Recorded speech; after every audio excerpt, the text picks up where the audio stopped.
This is a podcast or something like that. It is a podcast introduction. Hello and welcome back to the Verbal Journal podcast. Today we are recording earlier than ever in the day because I have family visiting and I wanted to record a podcast. All right, let's take that back from the top. Hello, podcast. Fuck. All right, we're sticking with this take. I wanted to record a podcast before spending the day and evening with the family. So today it might be a little bit of a shorter episode. I don't have a ton on the agenda, but let's get going. Yeah, this is gonna be good. This is gonna be interesting. Last week we talked a lot about the Discord space. We talked a lot about other stuff. It's been a little bit interesting seeing like the Discord, continue on in this new form, and it seems to be doing fairly well, I'd say. I will say, when I was doing the podcast last week, at one point I was like typing to the Discord, telling everyone to invite someone else to the Discord, which I thought was a really good idea, right? Because it brings in some new people. Everybody has like, this one friend come into the Discord, and no one did it. So,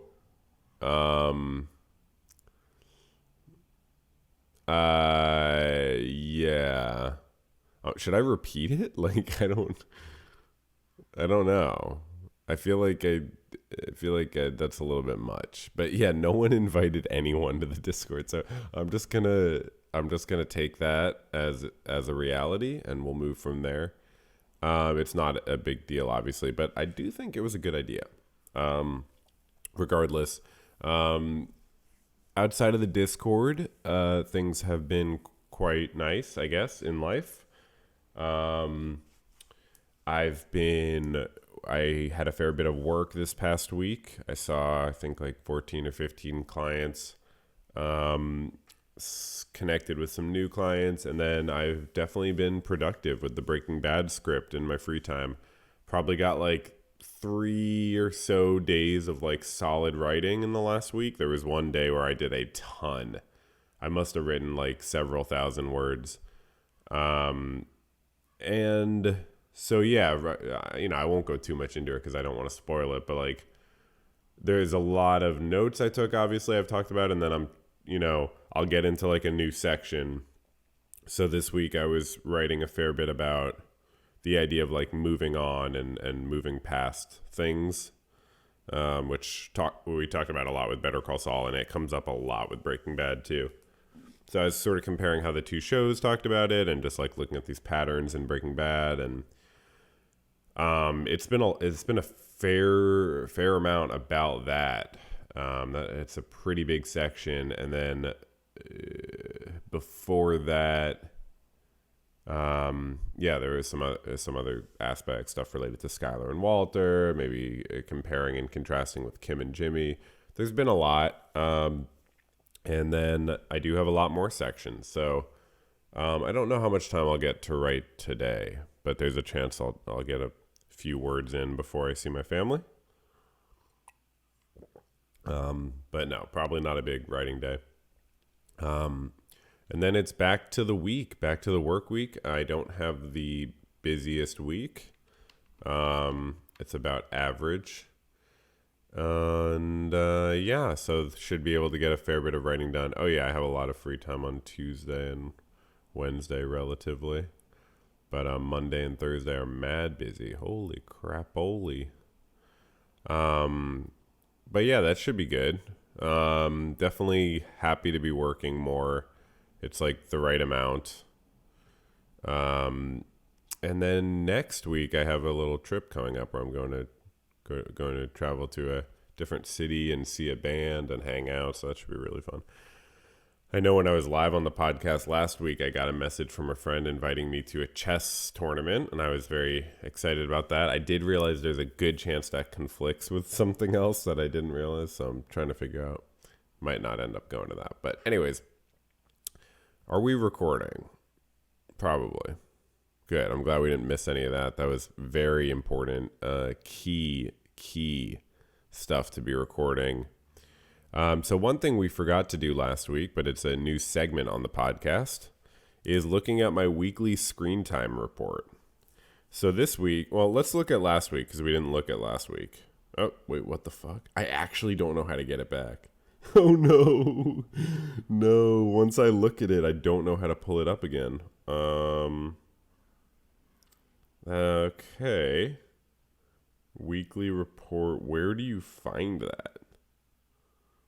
Like, if you've already looked at it, where do you find it? Digital well-being and parental controls. Oh, shit. Oh, interesting. Okay.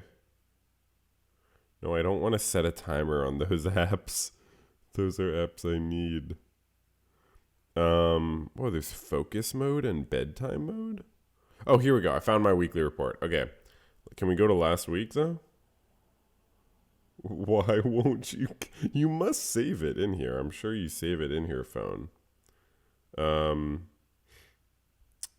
Yeah. No, it just shows me this current week. Okay, well, last week will remain a mystery what my screen time was, but keep in mind this is a ridiculous segment because I spend hours on my computer and way less time on my phone. So this is a ridiculous, fraudulent, some might say, metric. But I used an average screen time of 36 minutes on my phone this past week. YouTube was my most used app on my phone. I don't watch a ton of YouTube on my phone, so I don't know why. Maybe I just had something playing. And then the Messages app, which feels a little ridiculous. I mean, I don't know. Yeah, this is a ridiculous segment. Oh, does my computer do this? Does my computer do this? Let's see. Another thing we talked about last week was changes to the Patreon I made. I was so proud of those. I still am. It just looks so much better. I think there were a few changes I didn't make yet where I wanted to bold some of the things. It looks so good. I'm honestly really proud of it. Like making a brand thing look better and like having my like personal essay look better.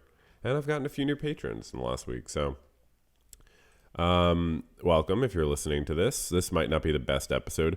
We are going to return with a Discord segment of the podcast probably next week.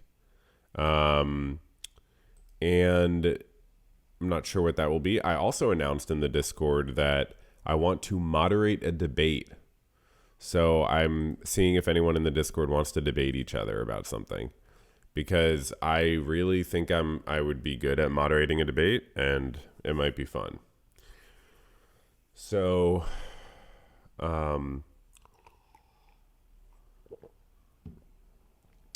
okay. I'll just say right now, if you want to write into the podcast, verbaljournalpodcast@gmail.com. No one wrote in this week. Totally understandable. Feel free to write in. You can ask questions. You can make comments. You can let me know what you think about the podcast. verbaljournalpodcast@gmail.com. You can ask random questions. You can ask reasonable questions.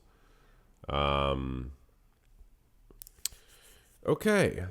Man, it's crazy working more.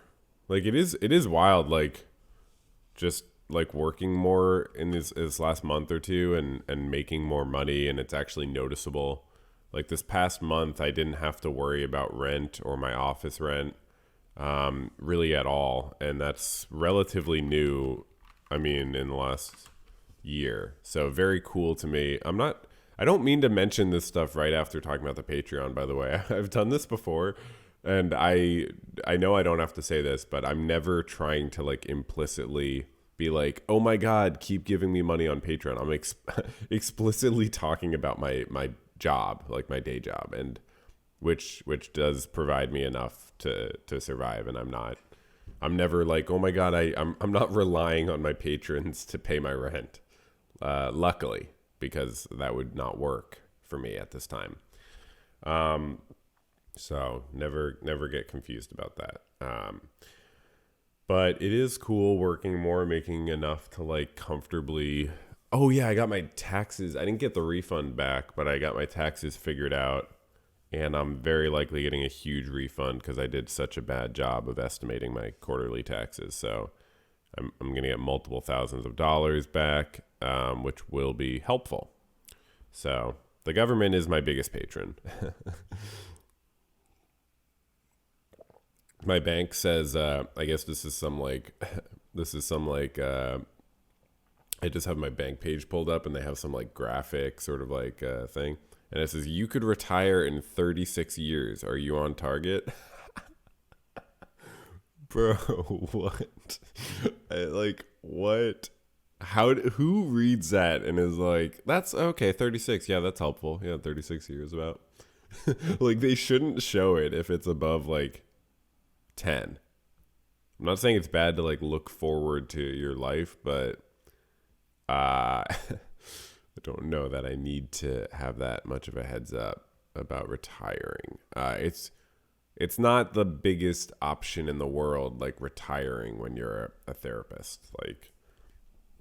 Like you sort of, I'll need to have significant income outside of therapy to retire. It's honestly interesting because I know I talked about this many months ago on live streams and stuff, but like I am wanting to travel. I don't feel like a deep itch to travel right now, but I know I will eventually, maybe in a year or two. So I am actually going to see how much money I can save up. So, because traveling is expensive, or can be expensive. Okay. So, let's see, what else? So one thing I had to talk about today was I was looking up research articles related to Breaking Bad just for the podcast. And then I did actually find an article or two that were like, scholarly analysis of Breaking Bad. I don't know that I want to read them right now or before making my video. I'm not sure. By the way, there's a crow in the background the entire podcast. So that's kind of the theme of the podcast. I don't know if you can hear it. Probably. I really wouldn't be surprised. It's fairly loud. So anyways, in looking up stuff about Breaking Bad, I found this article out of Italy from last year called Neuroscience on Breaking Bad News: Effects of Physicians' Response on Patient Emotion and Trust. So it's about Breaking Bad news. like Breaking Bad news. Not like news about Breaking Bad. I know what you're thinking. You're like, what? Are they going to be telling me if Vince, has a new highlighter that he's using on his scripts? No, this is about Breaking Bad news. So let's kind of read it because that's kind of interesting. The neuroscience on Breaking Bad news. Isn't that kind of interesting? So I don't like to read the abstract. It kind of gives away the whole, sort of spoils the ending here. So let's look at the introduction. With the outbreak of COVID-19, what? It says with the outbreak of the COVID-19. Is that the scientific way to put it? With the outbreak of the COVID-19, or is that like a translation thing? With the outbreak of the COVID-19, due to restrictions on patients' access to hospitals, doctors cannot communicate face-to-face with patients, making patient mental health a severe problem to solve, especially for cancer patients. Yeah, that's very interesting. And again, this was written last year. So many kinds of bad news can damage cancer patients' mental health. Oh, wow, this actually does relate to Breaking Bad. Is that a coincidence? Is that a coincidence that it's an article about Breaking Bad news, but they're specifically talking about Breaking Bad news to cancer patients? There's no way they did that intentionally. Many kinds of bad news can damage cancer patients' mental health. Delivering bad news, and by the way, if you're confused at what I'm saying, if you don't watch Breaking Bad, it's because the main character has cancer. So, and the whole show is basically about how he responds to the bad news of getting cancer. So it says many kinds of bad news can damage cancer patients' mental health. Delivering bad news has become one of the abilities that physicians need to improve. Bad news is defined as any news that significantly... Okay, I know what bad news is. Yep.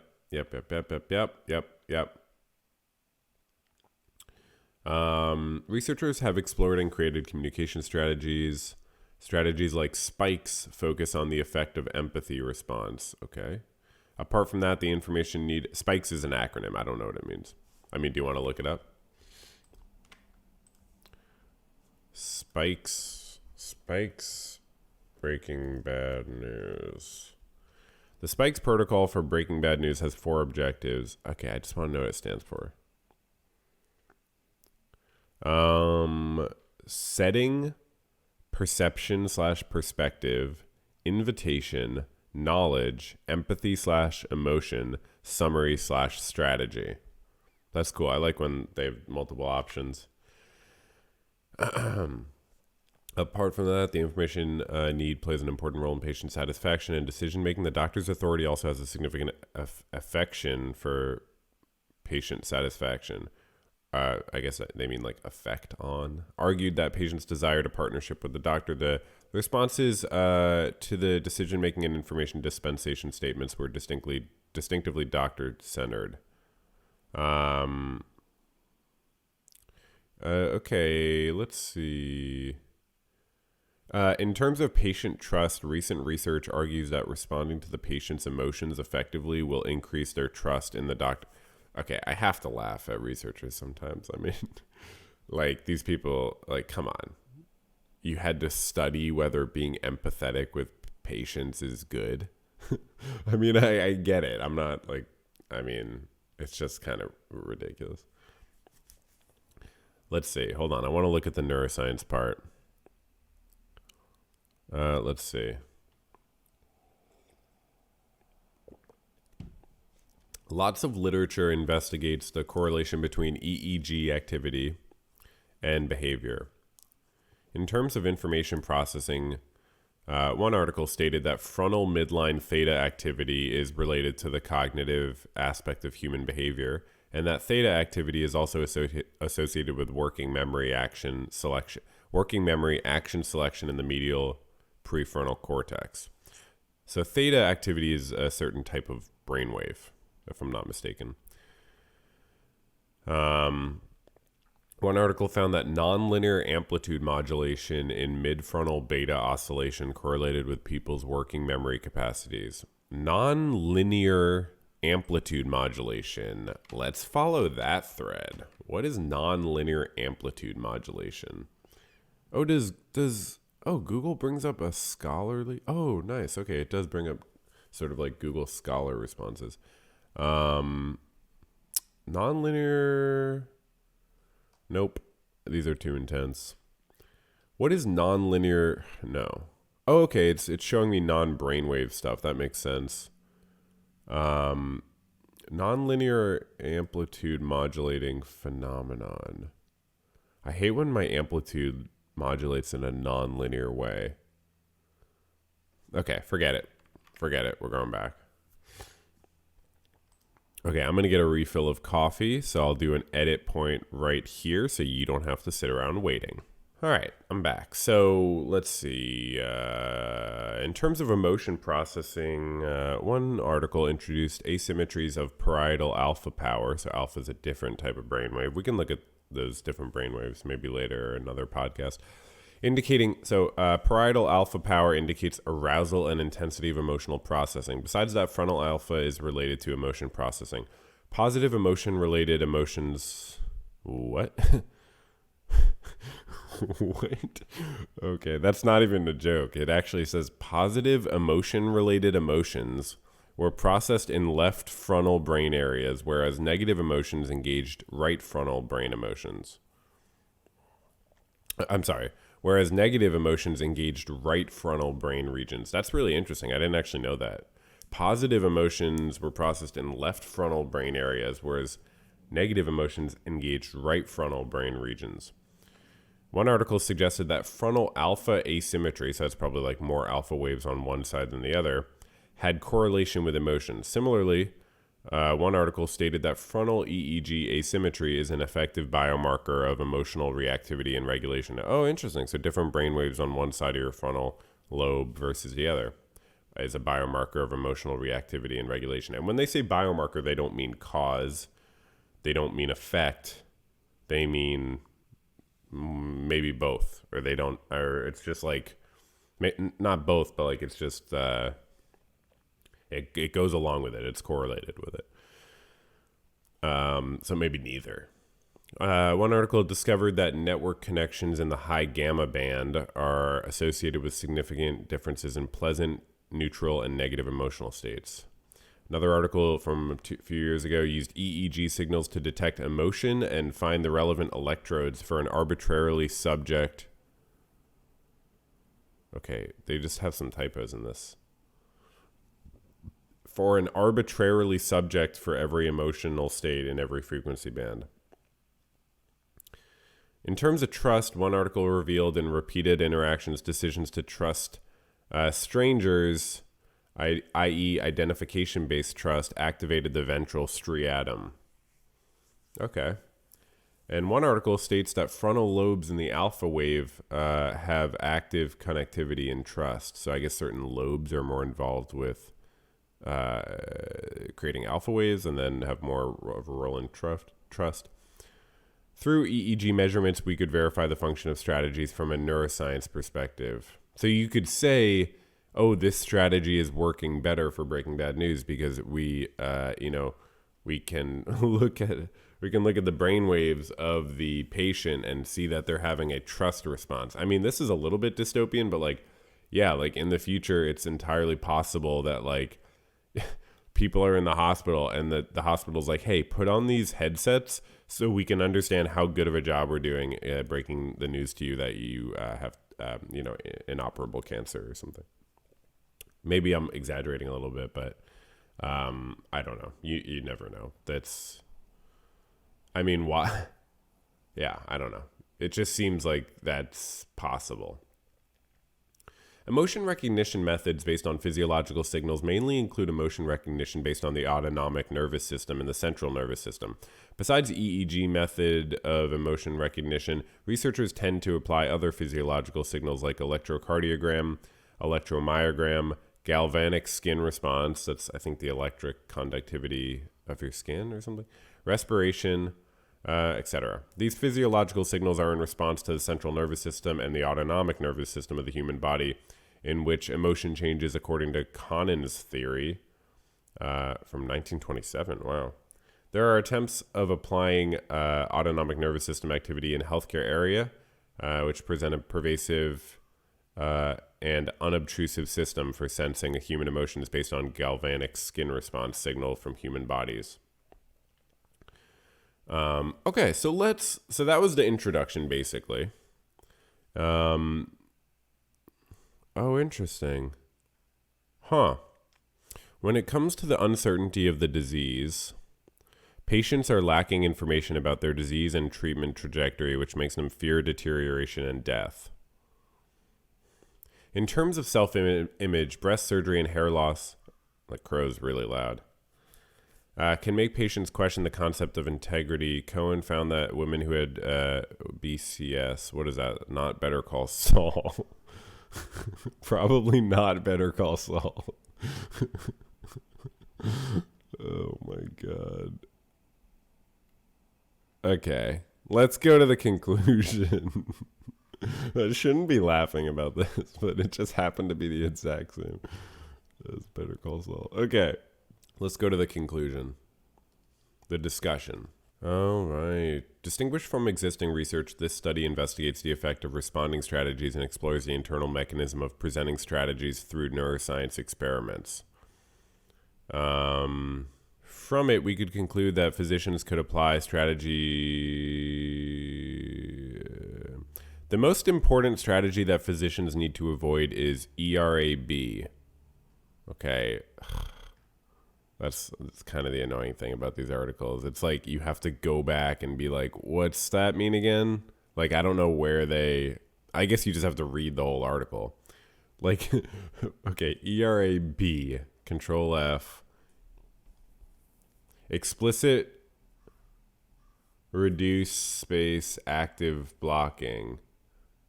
Explicit provide space empathy. Are you fucking kidding me? What?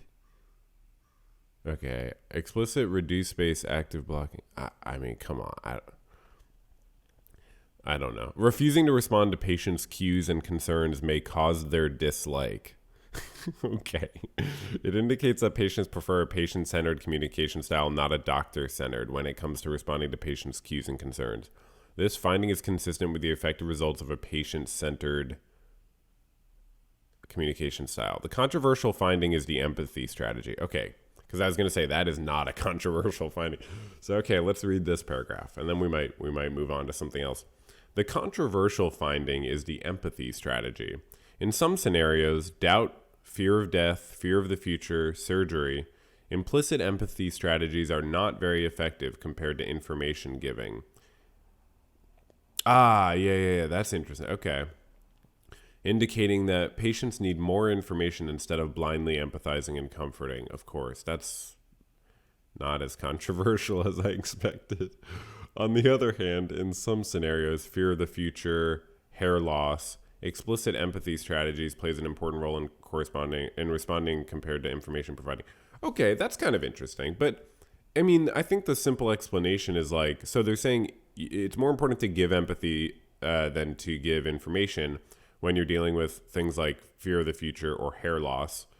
But it's more important to give information than to give empathy when you're dealing with things like doubt, fear of death, fear of the future, which they also mentioned for the other one, and surgery. So they mentioned fear of the future for both. I don't see why. And they capitalized it for one of them. They said fear of the future, capitalized.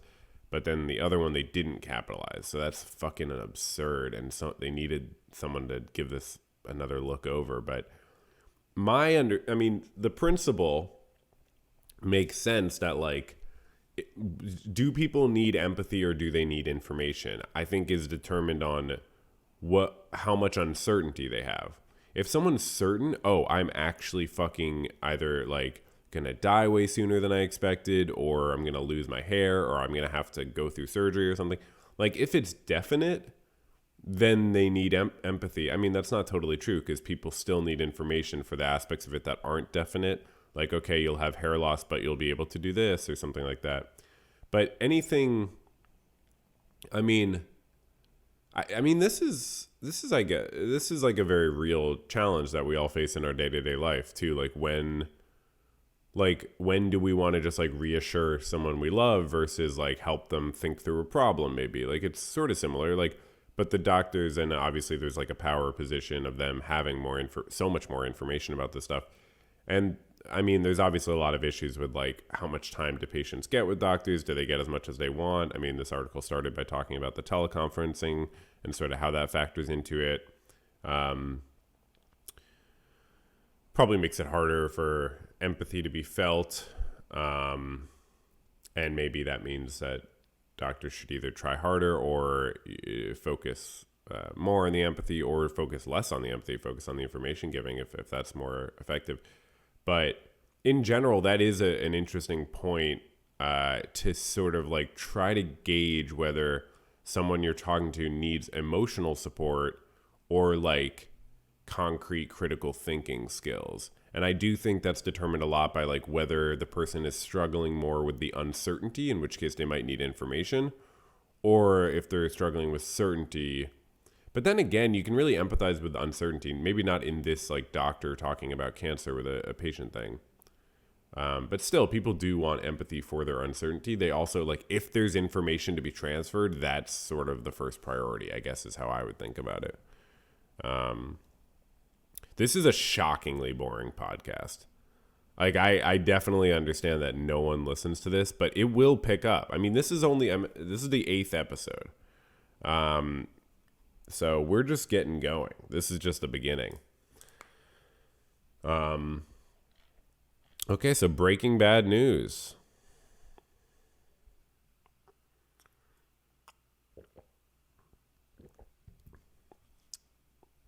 All authors contributed to the article and approved the submitted version. Well, did they read it?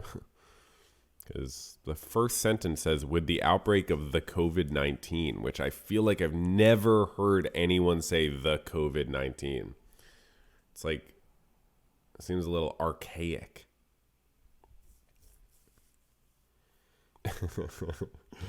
So, okay. So what else? What do we have next on the agenda? One day we'll have a lot more on the agenda. We had a lot on the agenda last week. We do not have a lot on the agenda this week. Last night I played in my first little like blitz tournaments on, bullet tournaments actually on Lichess. So Lichess has like just constant arena tournaments that begin. So like I played in an under 1500 blitz or bullet arena. And I didn't do great, but it was still fun. So, okay. I honestly might keep the podcast this short for this week. I don't really have anything else to talk about. I guess feel free to write into verbaljournalpodcast@gmail.com and let me know if you have any suggestions or topics you'd like to see discussed. Next week should be an interesting one. I'm planning on doing some sort of Discord segment. I'm also going to be making a lot of more there's a bug on something. Hold on a sec. I didn't kill it. I just wanted to blow it off of the thing it was on so it could sort of feel a little frustrated. So yeah, next week we'll have more going on a little bit. I think I'll probably get on with my day, go spend some time with my fam, and yeah. Okay, so I don't think we had anything else to go over today. This was a good time. Keep on doing what you're doing, living your life. Probably going to have a lot more to talk about next week. Very much loving the podcast. And soon enough, we'll have a Discord segment. We'll have a debate segment eventually when I can get some people to want to do a debate. This one's a little short for today. So if you're there's probably no one listening to this. But we are getting the podcast off the ground. I am loving it. I did listen back to a few of the old ones. And I think there's a lot of good stuff. They're on the previous ones, maybe not this one. Regardless, I'm glad that I did this. It's fun to just let my mind go in the classic verbal journal sense. So I wish you all a verbal journal week, which does make sense. I wish you a very verbal week. No, I don't know. That's sort of discriminatory against nonverbal people. Maybe you eventually will do a non-verbal journal. That would be really funny, actually. There's a lot of different ways we could go with that. I think I forgot to mention this on the last one, but I was updating the Patreon. And one of the things, I think I didn't mention this, but I added, Patreon has like goals. So I added a goal of if I made it like a ridiculous amount, like if I'm getting like 2,000 a month or something, which is, I make 90 a month from Patreon or something. Not even, I don't think. But if I make 2,000 a month, I'm going to do a 24-hour live stream where I paint a canvas of each of the patrons, like what my interpretation of them looks like. Like I paint an actual canvas live, and that would be that would be doable. Like I could actually do that. A 24-hour live stream doing that, literally just painting the entire time. So that would be very interesting. Sort of, I would be talking a lot, so it would not be a nonverbal journal, but there would be a lot of nonverbal aspects to it. And so that's something to look forward to. Very likely the channel never reaches that point, but I don't know. I think I'm making some cool stuff. So really happy with how everything's going. I hope you're doing fairly well if you're listening to this. We'll keep on keeping on. And thank you to the Crow for continuing for the entire time of the podcast. Okay, goodbye. This is a podcast or something like that.